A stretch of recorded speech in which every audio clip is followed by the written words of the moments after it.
Wallace Bud Smith was born on April 2, 1929, in Cincinnati, Ohio. During his childhood, he often explored a construction site near his home in Cincinnati. One day, while playing, he fell on a jagged piece of pipe protruding from the ground, causing a deep cut on his leg.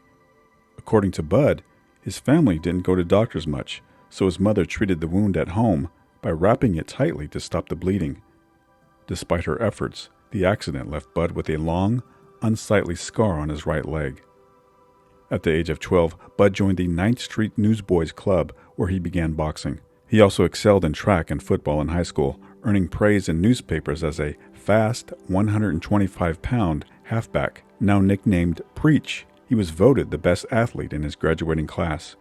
However, his hero was heavyweight champion Ezra Charles, and because of him, Bud stuck to boxing. He lost in his first Golden Gloves, but a picture of him getting knocked down won several prizes in photography competitions. Bud never liked the photo. "It shows me going the wrong way," he said. But the picture was not an omen of his near future, as Bud won 65 of 70 bouts, including the national AAU title in the lightweight division. At the age of 19, he competed in the 1948 Olympics in London, losing in the semifinals but not showing up for his bronze medal match. Returning home to Cincinnati, Bud turned pro, with his city now a hotbed for some of the country's best lightweights. He was managed and trained by John Joyner, who had sons who were also fighters, and he treated Bud as if he were one of his own. In Bud's 7th pro fight, he faced 31-fight veteran Joe DeCepoli. Oddsmakers made DeCepoli the 2-1 favorite, and the former Marine staggered Bud in the second round. Bud shrugged off his opponent's power and won a clear-cut decision.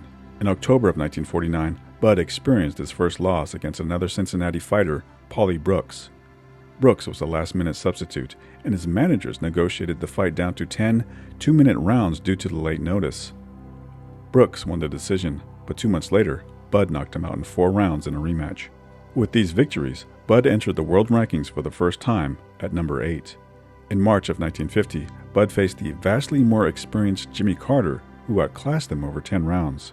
Bud's career then went hot and cold until 1953, where he won 6 straight fights against tough opponents, which included Arthur King and Orlando Zulueta.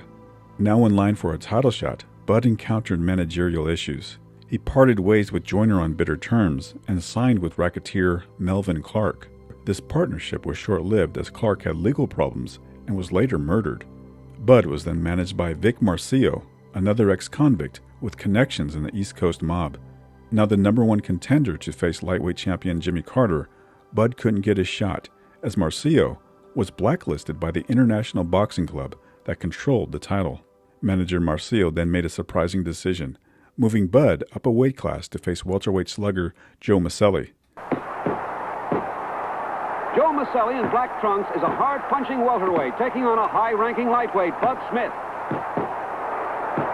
Maselli has 2 good fast hands. He's had 63 professional fights, winning 20 by the KO route. Smith has had 40 professional fights, winning the last 6 by knockouts. Maselli is a rough competitor, and Smith tries to beat him to the punch. Smith will use a good right hand, and Maselli knows he's in a fight.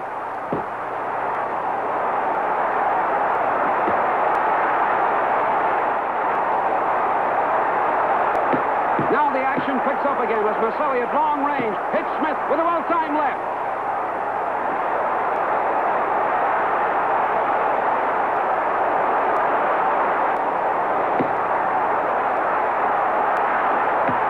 But Smith goes after Maselli now, refusing to give in.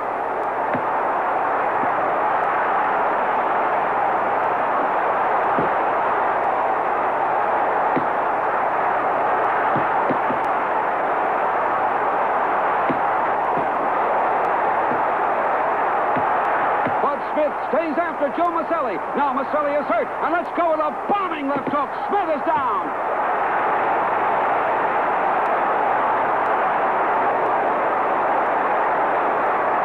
Wallace Bud Smith is knocked out by Joe Maselli. Bud returned to action less than 3 months later, losing to Johnny Gonzalez, defeating Rafael Lastri, and then losing again to Maselli, this time by a split decision that was loudly booed. Bud continued to cycle through a series of managers, starting with Tony Caponiero, then the duo of Carmen Graziano and Tony Ferrenti. As he neared a title shot, it was discovered that his new management team had ties to, quote, gamblers and characters of ill repute. Graziano and Ferrenti were removed, and the International Boxing Club inserted Vic Marcio, a man they had previously blackballed, now labeling him as Bud's advisor to circumvent the state commission's scrutiny. Bud's long overdue title shot against Carter was now made. I went into the ring to fight 15 separate fights, one each round, Bud said. I planned on fighting each round as it came up. No long-range plan, just plain punch, punch, and punch, and plenty of determination not to let Carter's plan of battle change my strategy. Smith started slow but ramped up his attack in the later rounds, slowing Carter down with powerful left hooks. In the end, Bud was awarded a split decision and the championship. He had inflicted more damage on Carter's eyes than any of the former champion's previous opponents, resulting in cuts that required 9 stitches over his right eye and 6 over his left. Bud returned home to a reception at City Hall where Cincinnati Mayor Carl Rich presented him with the key to the city. Now a world champion, Bud believed he could improve his parents' lives. If God continues to give me strength, Bud said, I'm going to buy them a home, and it will be out in the suburbs. However, the pattern of bad luck in Bud's life reappeared. His former management team of Graziano and Ferrenti deducted over $4,000 from Bud's $7,000 payday for their fees and expenses. Additionally, another former manager and trainer, John Joyner, filed a lawsuit against Bud, claiming his share of a 5-year contract they allegedly made back in 1950.